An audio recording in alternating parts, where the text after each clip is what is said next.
ప్రేక్షకులకందరికీ శుభోదయం. పార్లమెంట్ ఎన్నికల అనంతరం బీజేపీలో భారీ మార్పులకు శ్రీకారం చుట్టుతున్నట్టు తెలుస్తోంది.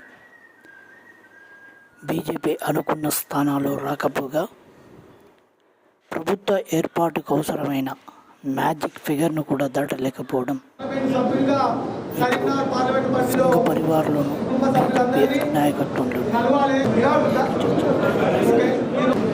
ప్రస్తుతానికి సంకీర్ణాన్ని ఏర్పాటు చేస్తున్నారు. ఏ క్షణాన ఏమైనా జరగచ్చు అన్న వాదనలు.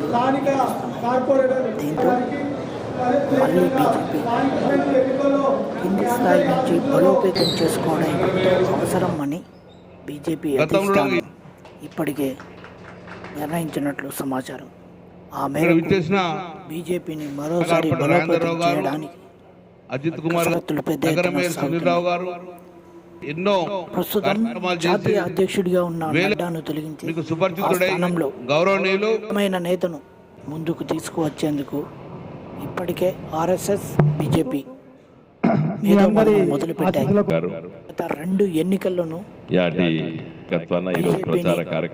ప్రభుత్వ ఏర్పాటుకు అవసరమైన మ్యాజిక్ ఫిగర్ దాటించడంలో అమిత్ షా కృషి ఎంతో ఉంది. ఎన్నికల సందర్భంలో అమిత్ షా దేశ హోంమంత్రిగా కొనసాగుతున్నాయి.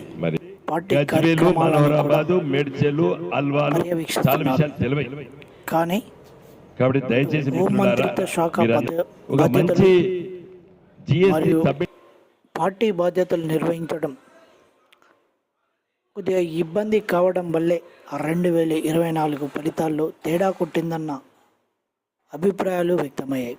దీంతో ఈసారి అమిత్ షా కంటే బలమైన నాయకుడిని జాతీయ అధ్యక్షునిగా తీసుకువచ్చేందుకు అటు ఆర్ఎస్ఎస్ ఇటు బీజేపీ అధినాయకత్వం సర్చింగ్ మొదలుపెట్టింది. దీంతో మరోసారి ఎవరు జాతీయ అధ్యక్షుడు అవుతారన్న విషయంలో చర్చలు జోరుగా సాగుతున్నాయి. మధ్యప్రదేశ్ మాజీ ముఖ్యమంత్రి శివరాజ్ సింగ్ చౌహాన్ను అధ్యక్షుడు చేస్తే ఎలా ఉంటుందన్న ఆలోచనలు జోరుగానే సాగుతున్నాయి.